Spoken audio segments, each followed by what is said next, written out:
Bonjour à toutes et à tous, bienvenue dans ce nouveau numéro de Contre-champ, un podcast où on parle toujours de tir sportif et de cible couleur avec notre experte France. Bonjour France. Bonjour Baptiste. On a la chance aujourd'hui d'accueillir avec nous à cette table Esther Dumoulin et Franck Dumoulin. Bonjour à vous deux. Bonjour. Esther, toi tu as 18 ans et tu es pistolière.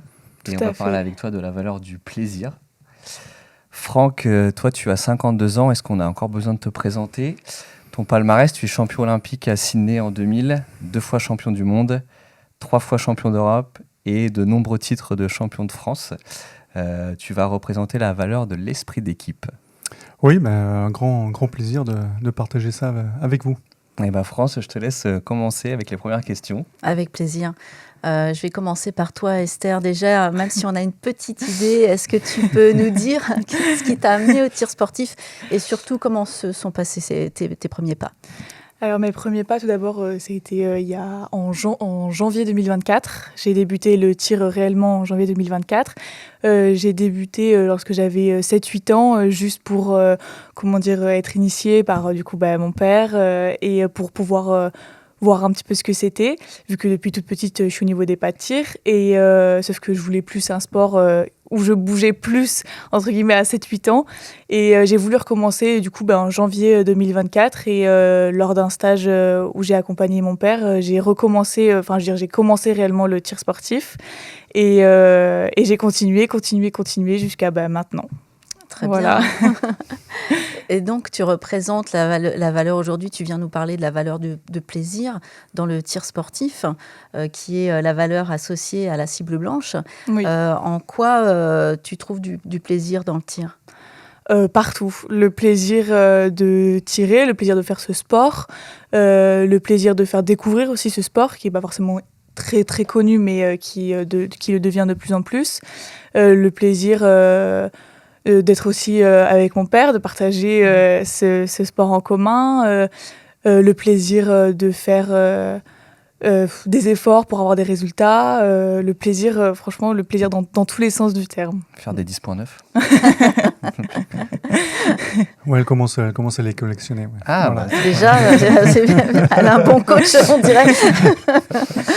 Et Franck, on connaît ton parcours et ta carrière. Peut-être qu'on connaît un peu moins ce qui t'a amené à débuter le tir sportif. Est-ce que tu peux nous en dire un peu plus ? Oh là, alors là, ça remonte pas à 2024, hein, ça remonte à quelques années où tout simplement mon père m'offre une carabine à plomb à l'âge de 10 ans et puis c'est mon maître d'école qui m'a incité à aller au stand de tir parce que je tirais dans le jardin sur un peu tout ce qui bougeait, donc ça c'était pas très bien. Donc mon maître d'école me dit au lieu de tirer dans ton jardin parce que tu peux blesser, ainsi de suite, et des ricochets, donc il faut tirer dans une structure. Lui était tireur et donc j'étais au club de tir de Somain, là où je suis originaire dans le nord de la France, et j'ai débuté le tir comme ça.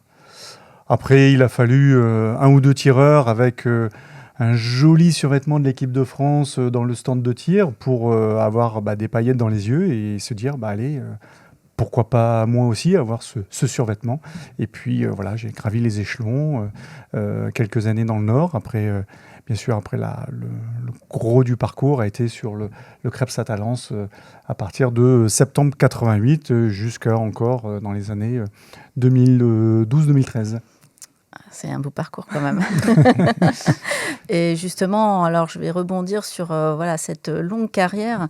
Tu viens nous parler aujourd'hui de la valeur d'esprit d'équipe qui est associée à la cible bleue. En quoi est-ce que tu as un souvenir d'une expérience la plus marquante possible où tu as vraiment ressenti cet esprit d'équipe ? Alors je dirais pas la finalité, mais en tous les cas mon plus beau titre de champion olympique en 2000 à Sydney, où finalement toute l'équipe était derrière moi à ce moment-là. Et quand on réussit, quand on lève le poing, quand on regarde dans les tribunes et qu'on a les entraîneurs, le staff, la fédération, tous les athlètes qui sont derrière vous et qui ont le sourire jusqu'aux oreilles, voilà, c'est ça l'esprit d'équipe, c'est-à-dire que quand on gagne, on a gagné parce qu'il y a eu une équipe derrière. Donc derrière, tout le monde se gratifie de cette performance. Et aussi, quand ça marche pas trop, c'est aussi l'équipe avec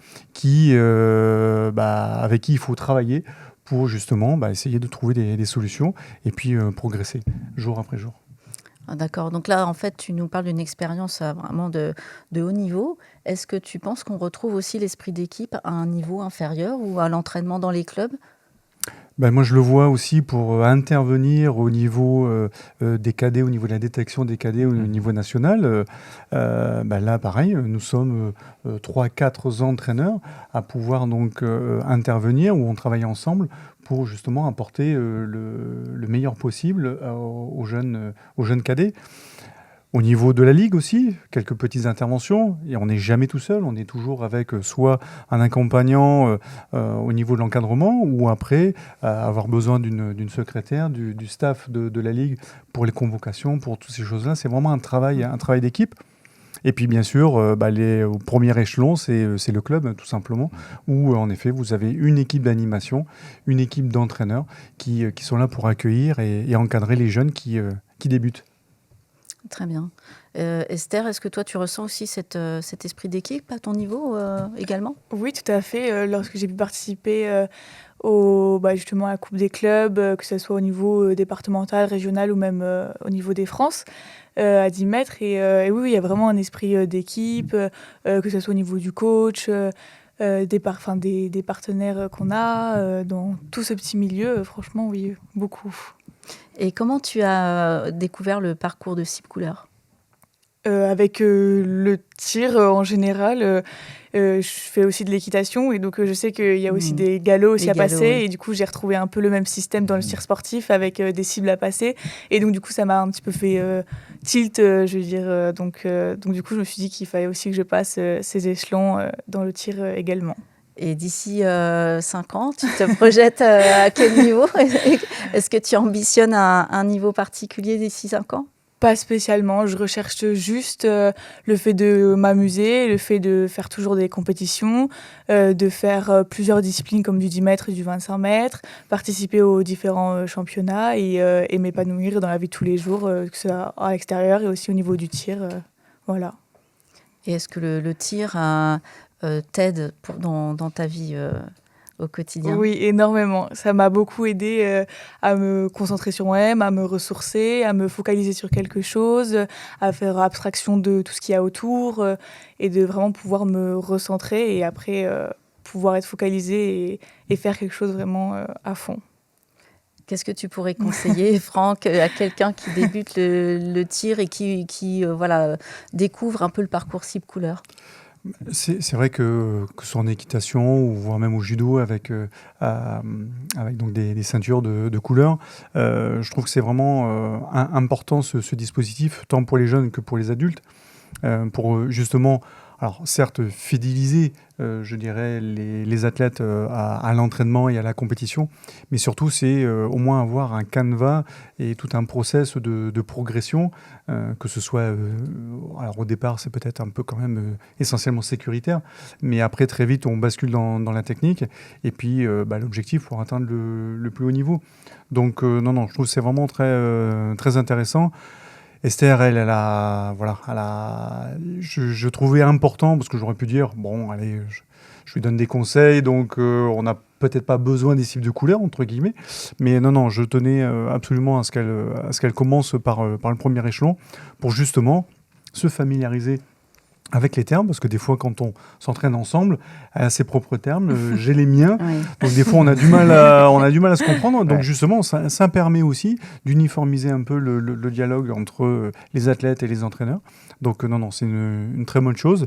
Et puis oui, elle fera au fur et à mesure, année après année, et j'espère le plus loin possible. Tu penses que ça peut être une aide pour les entraîneurs, ce dispositif? Oui, absolument. C'est vrai que même si la formation de l'encadrement dans les clubs évolue, augmente de plus en plus, mais avoir vraiment ce petit calepin, ce carnet, permet à un moment peut-être de se recentrer sur des choses qu'on pourrait soit oublier, soit peut-être partir sur d'autres cibles et finalement d'autres éléments techniques et se perdre un peu. Et justement, si l'athlète a du mal à comprendre, c'est pas que c'est peut-être pas de son niveau. Donc ça permet de se recentrer. Non, c'est un très très bon guide. Donc après il faut l'alimenter aussi, Oui. de par les exercices, je dirais se partager avec les uns et les autres, et c'est ça qui fera une grande richesse sur ces cibles de couleurs. Oui, tu penses que ça peut aider le tireur loisir à aller vers la compétition? Oui, tout à fait. Ou le tireur, voilà, de loisirs, se dire bon bah voilà, je veux quand même peut-être la mettre un peu plus au milieu que d'habitude. Donc il va se retourner vers une personne qui va être derrière lui, qui va peut-être pas s'en occuper dans un premier temps, et puis se dire comment je peux faire. Là, c'est tout simple, on prend le carnet, on l'ouvre, et puis voilà, on revoit un peu les bases, les fondamentaux, et puis voir un petit peu ce que ça peut donner. Et est-ce que tu penses que c'est complémentaire? Ça peut être complémentaire d'un entraînement de haut niveau, justement. Là, on parlait du tireur loisir, mais est-ce que le dispositif peut être complémentaire à un entraînement de haut niveau? Complémentaire, peut-être pas. Alors, je suis pas encore allé à toutes les cibles, même si je pense que je peux les avoir. Non, après, peut-être que la difficulté sur la dernière cible de couleur, c'est vraiment un entraînement, je dirais, entre l'athlète et l'entraîneur. C'est un binôme vraiment important à trouver. Et est-ce qu'il y a beaucoup de personnes capables de pouvoir entraîner des cibles arc-en-ciel? Donc là, je dirais encore une porte à ouvrir et à franchir pour la suite. Toi, Esther, tu disais que ça t'avait aidé en dehors du tir, ce sport. Est-ce que tu peux développer dans ta vie quotidienne? Comment ça se manifeste? Comment est-ce que tu apprends au tir sportif? Ça se manifeste en dehors du sport? Oui, tout à fait. Je suis quelqu'un qui adore bouger, qui a besoin de faire beaucoup de choses, du sport, enfin de manière assez, je dirais pas forcément intensive, mais j'ai besoin de bouger, de faire beaucoup de choses. Et je sais que lorsque je me retrouve dans le tir, je peux autant me dépenser dans un sport où il faut être plutôt calme, concentré, tout ce qui est au niveau de la respiration et tout, et je peux faire toutes ces choses-là dans le tir, même si c'est quand même un sport assez calme d'apparence, et donc du coup ça me permet aussi dans la vie de tous les jours de pouvoir me concentrer, de mieux me concentrer pour certaines choses, comme pour les cours ou pour les examens, et je sais que ça m'aide aussi pour la vie de tous les jours. Même au niveau de la respiration aussi, tout ce que j'ai acquis au niveau du tir, je peux le remettre en pratique dans la vie de tous les jours. Je pense peut-être que ça lui a servi peut-être pour le bac, pour l'obtention du bac il y a quelques jours. Donc en effet, oui, Esther a besoin énormément de bouger. Mais dès qu'elle arrive sur le pas de tir, elle se métamorphose, elle se fige. Et ça, c'est vraiment une attitude, je dirais, assez impressionnante, même pour moi, son père. C'est-à-dire qu'elle change radicalement de comportement pour justement être, je dirais, au plus près de ce qu'il faut avoir comme qualité. Donc, calme, être posé, la respiration, tout ce qu'elle dit. Voilà, c'est impressionnant quand même, c'est impressionnant. Du coup, on vient d'apprendre que tu as eu ton bac, c'est ça? Oui, c'est ça. Félicitations. Félicitations. Justement, si on parle d'examen, alors est-ce que tu peux nous raconter un petit peu comment tu as vécu ton passage de cible blanche? Tu es sur la première marche pour l'instant. Forcément, j'étais un petit peu stressée parce que c'est quand même un examen à passer, même si grâce aux conseils que j'ai eus de part et d'autre, j'arrive quand même à savoir ce qu'il faut faire. Puis la cible blanche, elle est à peu près quand même accessible à tous. Oui. Donc c'était le début, j'étais un petit peu stressée forcément, mais sinon je l'ai bien vécu, et justement j'ai tout de suite voulu justement continuer et en passer d'autres dès que c'est possible. Bientôt alors. Tout à fait. C'était une première pour Esther, aussi une première pour l'encadrant, qui justement était dans son cursus de formation au niveau de son CQP. Et donc, à un moment, je lui dis, tiens, ça va être un bon exercice pour toi, étant son tuteur. Donc, je lui dis, ça va être un bon exercice pour toi, donc de faire passer la cible blanche. Voilà, allez, banco. Et ma foi, tant Esther, bien sûr, il n'y avait pas trop de difficultés, mais aussi pour l'encadrant. Donc, c'est très, très intéressant. Merci Franck de me tendre la perche. Parce que justement, quel conseil tu peux donner à un entraîneur qui n'a pas encore mis en place le dispositif cible couleur dans son club? Quel conseil tu pourrais lui donner? de le mettre en place de suite, le plus rapidement possible. D'accord. Même si certains athlètes ont déjà peut-être un certain niveau, mais c'est pas trop grave. Ça permet peut-être de revoir en effet peut-être les bases, de recadrer un petit peu les choses, et puis surtout de s'inscrire dans un cursus. Donc après, lui, dans sa gestion, ce sera très facile. Année après année, il aura le nom de ses athlètes, entre guillemets, dont il s'occupe, avec, voilà, il a telle cible, donc il est capable de ceci, capable de cela. L'année prochaine, on va aller essayer de tendre vers telle capacité, donc on va mettre le travail en place pour réussir cet échelon. Donc, et ça, individuellement, avec tous les autres tireurs. Non, c'est vraiment un bel outil pour suivre et encadrer les jeunes, et moins jeunes, je le répète, Ouais. pour justement que ces athlètes découvrent le tir et surtout y restent. Oui, en effet, tu fais bien de le rappeler, Baptiste. Il faut quand même qu'on dise que le dispositif est ouvert aux adultes. Bien sûr. Donc, il ne faut pas hésiter, en tant que tireur adulte, à rentrer dans le parcours, j'ai envie de dire.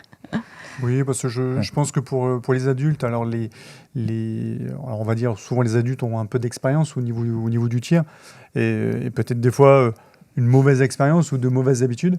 Donc peut-être que d'utiliser les cibles de couleur va permettre de recadrer un petit peu les choses et puis de leur donner du sens à ce qu'ils font.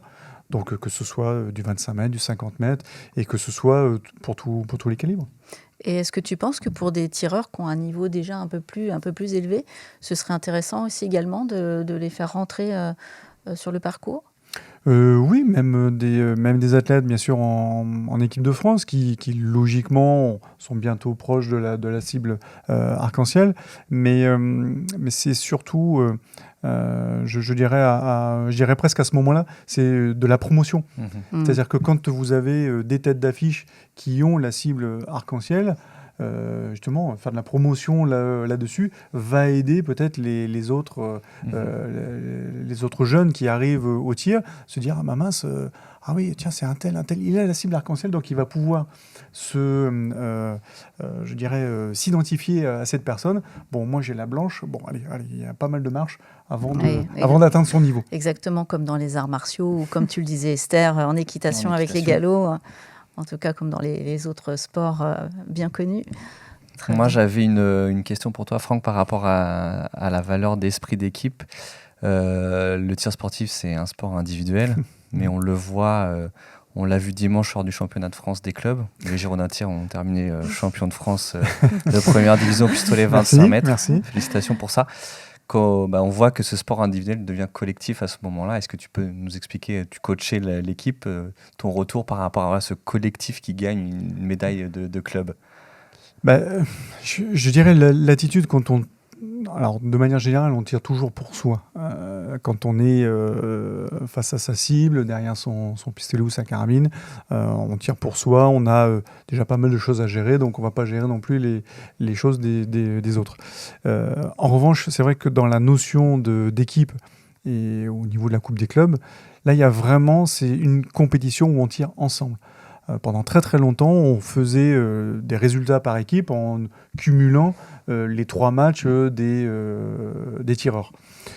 Donc ok, pourquoi pas, mais je trouve que cette formule où les 5 tireurs, en tout cas pour la Coupe des clubs, tirent en même temps, ou l'un à la suite de l'autre, il y a vraiment cet esprit qui se dégage, qui se crée. Et la force des uns peuvent aider à des moments peut-être un peu plus délicats d'autres, et ainsi de suite. Donc c'est pour ça, c'est tout particulier vraiment cette compétition. Je pense que dans les esprits, maintenant, elle est quand même bien ancrée. Il y en a qui aiment bien cette notion d'équipe, sont plus équipe que individuelle, arrivent peut-être plus à se transcender. Donc après, voilà, chacun y trouve son compte, mais c'est... Alors on a démontré, oui, ce week-end qu'on pouvait aussi réussir à 5 sur cette compétition qui est bien sûr pas facile, surtout qu'en phase finale, touche après touche, je dirais là c'est pas un peu la roulette, mais presque. Effectivement. Merci à vous deux. On arrive à la fin de cet épisode. Qu'est-ce qu'on peut vous souhaiter pour la suite, tant d'un point de vue sportif que personnel ou professionnel? Esther? Je dirais de réussir à associer vie personnelle et vie au niveau du sport, etc. Et dans des deux cas, de gravir les différents échelons qu'on pourra avoir autant dans le sport que dans la vie personnelle. Est-ce que les Jeux Olympiques sont un objectif? Je dirais qu'en ayant un père comme le mien et avec tout son parcours et tout son palmarès, Ça donne oui, envie. je dirais, Ça donne envie. ça donne envie de se surpasser, ça donne envie c'est beaucoup de challenges, donc on verra ce que ça donne par la suite, mais en tout cas, ça reste dans un coin de ma tête, en tout cas. 2032 peut-être? Merci Esther. Merci à vous. Et toi Franck?